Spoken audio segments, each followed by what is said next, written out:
So let's now talk about what practices are prohibited under the EU AI Act.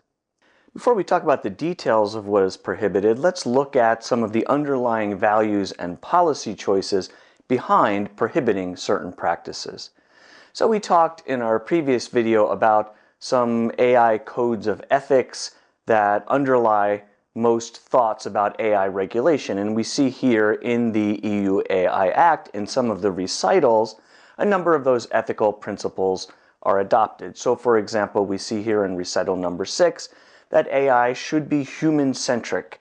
It's a tool for people with the ultimate aim of increasing human well-being. So notice that it's specifically referring to AI as a tool. It's not anticipating AI as having some kind of agency or rights akin to human beings. The kind of AI the regulation is dealing with and the kind of AI that we have available to us now doesn't have those capacities. And this is the kind of and we want this regulation to center on using these technologies as tools for human development. We see that in the process of developing the EU AI Act, the high-level working group developed a number of principles, including technological robustness, non-discrimination, fairness, well-being, accountability, all of these things that we see that are consistent with the AI ethics statements that we've already looked at. And all of these things, the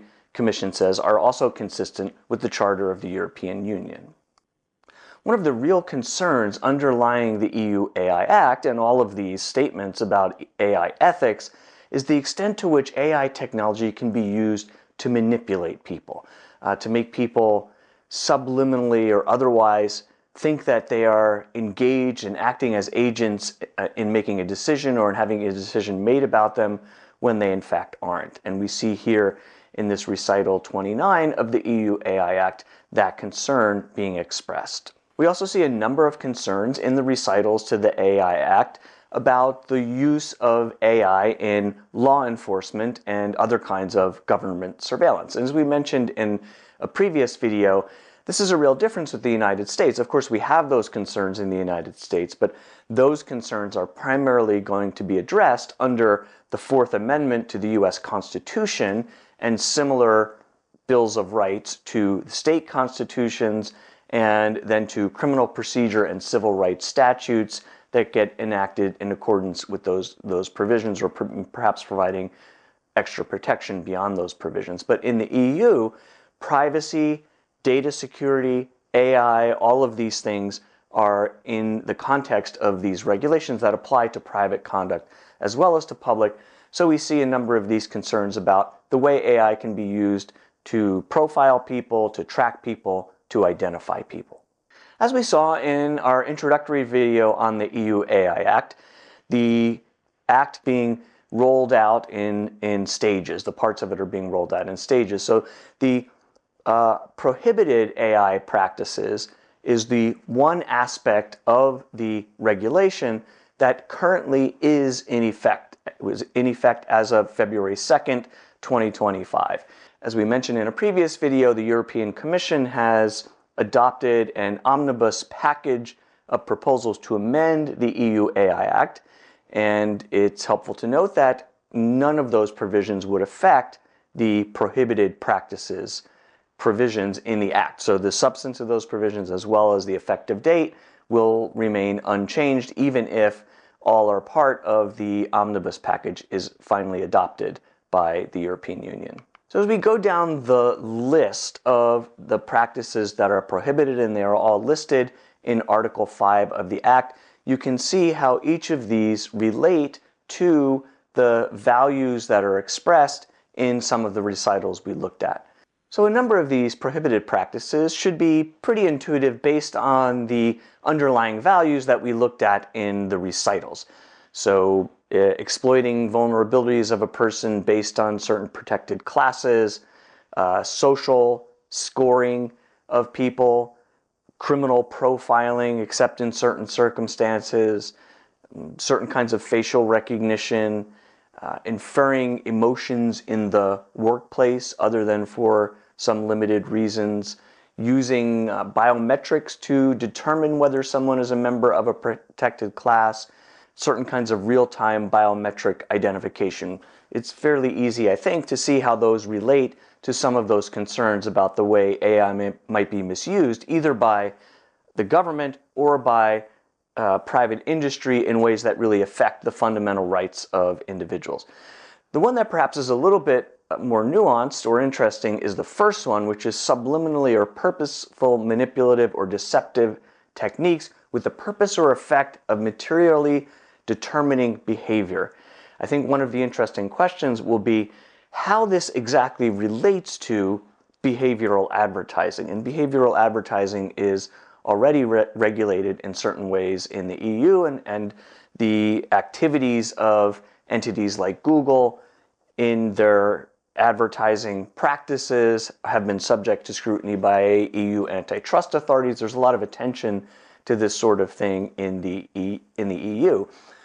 But of course, just about all of the advertising that we see online is behavioral advertising, because we're seeing ads and information that is being served to us based on things that we have clicked on, or based on our browsing history, based on things we've searched for, based on purchases we made, even in the brick or mortar world where that information has been aggregated, even based on potentially on things that we say that our listening assistants can hear and translate into data and information. So that's a widespread practice. There's already a lot of overlap for that kind of thing in GDPR and in privacy law and in other areas of EU law. So exactly how this will be applied, it certainly won't be banning all behavioral advertising, but it's going to put another potential regulatory aspect to think about if you are doing AI-assisted behavioral advertising.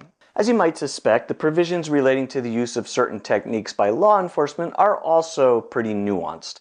So when we look at real-time biometric identification by law enforcement in publicly accessible spaces, it is disallowed, except it is allowed when confirming the identity of a specifically targeted individual in certain situations, which are listed here. So certain kinds of targeted searches, like in the case of trafficking or if someone's been abducted, preventing an imminent threat to life or physical safety, for example, in a potential terrorist attack or an ongoing terrorist attack or large-scale crime, or to localize and identify a person who is suspected of committing a crime.